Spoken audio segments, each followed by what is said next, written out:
I'm going to go through kind of some of the details of Jesus' suffering, and then I'm going to ask you a question, a simple question. So when Jesus was near death on the cross, he said, "I am thirsty." It's not the only time he was thirsty, obviously. We're told that he was on a long journey through Samaria, that at that time Jesus sat at a well and he asked a woman who was there, "Will you give me a drink?" And I'm assuming that she asked for a drink because she was thirsty, that Jesus got this same uncomfortable feeling that I get when I'm without water for a while, and that is thirst. Matthew chapter 4, after fasting 40 days and 40 nights, Jesus was hungry. Again, I'm assuming that Jesus has the same kind of stomach that I have, and every 24 hours, for some people maybe more often, right? You need to eat. You get hungry. John chapter 4, Jesus, tired as he was from the journey, it says. Oh, so Jesus got tired. On the topic of being tired or being without, not having enough sleep, at times Jesus' family and disciples urged him, sometimes repeatedly, to get rest, to get away, to sleep a little bit more. The fact that he slept in a boat during a storm, I guess, would illustrate that at least through this period of his ministry, Jesus often went without sufficient sleep. So, thirsty, hungry, tired, some of you are thinking, well, should we count this as suffering? Well, live a few days without any of those three things, and then come back and talk to me. I suppose we could mention more than 10% of the population of the earth that go to bed hungry every night. They would consider this suffering. But the story goes on. I'm just getting started here. Judas. Now, think about Judas for a second. He is one of the 12 people that the Son of God spent most of his time with during his earthly ministry. This Judas agrees with the chief priest to betray Jesus for 30 pieces of silver. 30 pieces of silver is somewhere between $100 and $400 in value, but it's not that value. I guess it depends on the size of the pieces. It said pieces of silver. Well, it depends how big the pieces are, I guess. But it's not the value that's important. It's symbolic. The price of a slave was set at 30 pieces of silver. Think about that for a second. What must it mean? What must it feel like to be sold for a price? There are many people in the world today that have experienced that. What does it mean to be sold for a price? This is what happened to Jesus. Psalm 55 talks about kind of like a prophecy of what this might have felt like to Jesus. If an enemy were insulting me, I could endure it. If a foe were rising against me, I could hide. But it is you, a man like myself, my companion, my close friend, with whom I once enjoyed sweet fellowship at the house of God as we walked about among the worshipers. How must it feel? But it wasn't only Judas. What about Peter? Peter, who at one moment is saying, even if I have to die with you, I will never disown you. The next moment, he's calling down curses. He's basically swearing, and of course the gospel gives us the PG version of this, okay? He's swearing, saying that he's never, he doesn't know this guy. And right at that moment, when those curses came out of his mouth against Jesus, just so happens that the buildings were set up in such a way that he had a direct line of sight to Jesus. And this is what it says in Luke 22. The Lord turned and looked straight at Peter. And then Peter remembered the word the Lord had spoken to him, before the rooster crows today, you will disown me 3 times. Now, we often think about Peter in this instance. How did he feel? Because he goes out and he weeps, bitterly, it says. He weeps bitterly, and then later on, Jesus forgives him, and he comes back into the fold, so to speak. And we talk about Peter, but how did Jesus feel in this moment of looking at Peter? Okay, so there's number 2, Judas. Now Peter.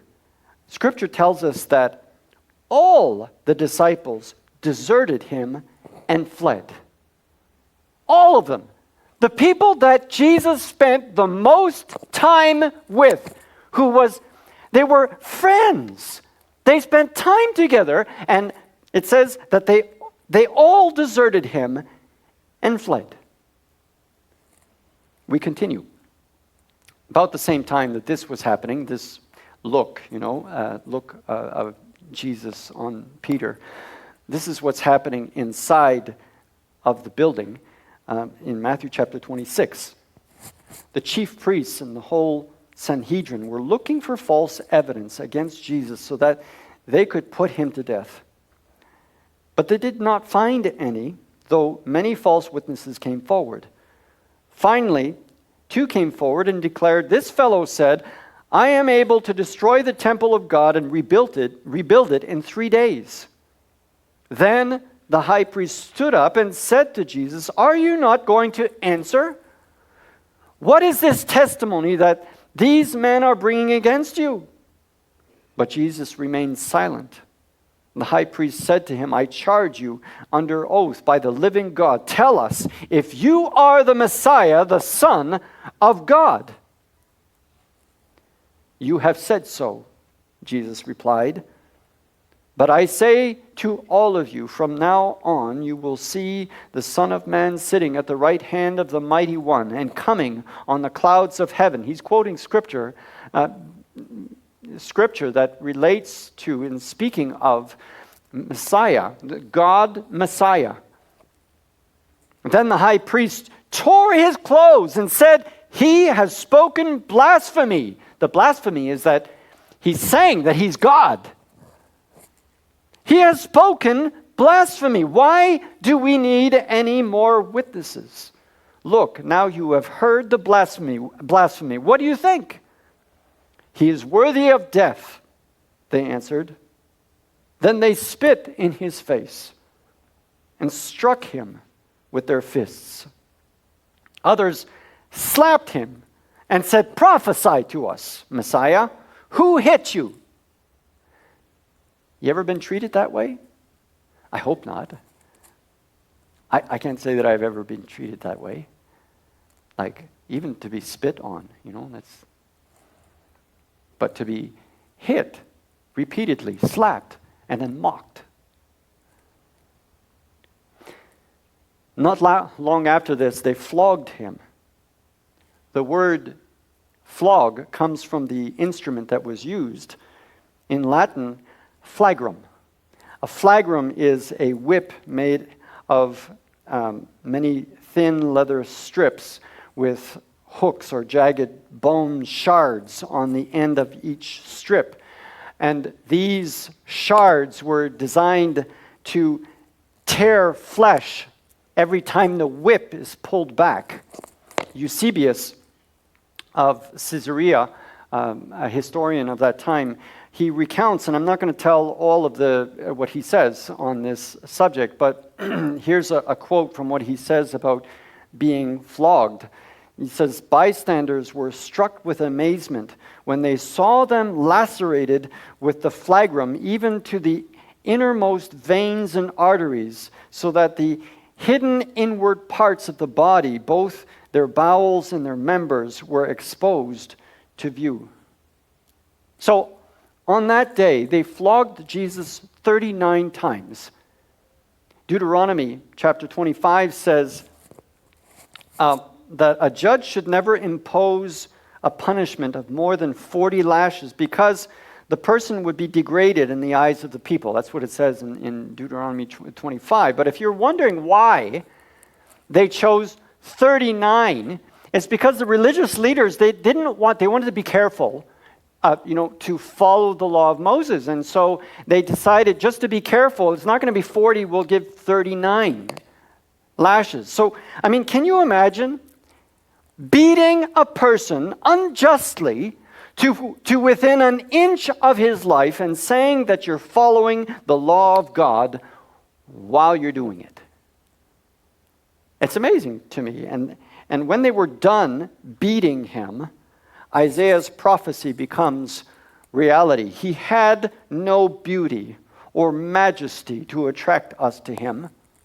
Nothing in his appearance that we should desire him. Quite the opposite. Quite the opposite. So where are the hosannas now? Hosanna! Where is the blessed is he who comes in the name of the Lord? He came, but he was beaten and bloodied. He came, but he came as a suffering slave. Isaiah 53 continues, yet it was the Lord's will to crush him and cause him to suffer. It was God's will to cause him to suffer. And he did. He suffered as he was pinned to a beam of wood with large, crude nails. He suffered as he bore the weight of every sin ever committed in the world. He suffered when he was forsaken by his Father. He suffered when he faced the reality of imminent death. So this is the paradox of suffering, that there's nothing on earth that causes us to think more about God than suffering. Most of the time, I think that our thinking takes the shape of, complaints about God. When we suffer, then that's when we start to complain. We say that he's not present, that he does not understand, or he doesn't have the power to change anything. Or maybe God just doesn't exist. You know, if I'm suffering, if God allows suffering like this, then God must not exist. And yet, the radiance of God's glory and the exact representation of his being, which is what Hebrews chapter 1, is how Hebrews chapter 1 describes Jesus. So, Jesus suffered more than any person in history. So much that the emblem of the cross is recognized all over the world as synonymous with his ministry on earth. Can you imagine that? The cross, an instrument of torture, becomes the symbol of Jesus' ministry. It goes even further than that. When Jesus says this in Luke chapter 9, whoever wants to be my disciple must deny themselves and take up that instrument of torture. Take up their cross daily and follow me. In other words, if you want to know me, know my sufferings. If you want to know me, know my sufferings.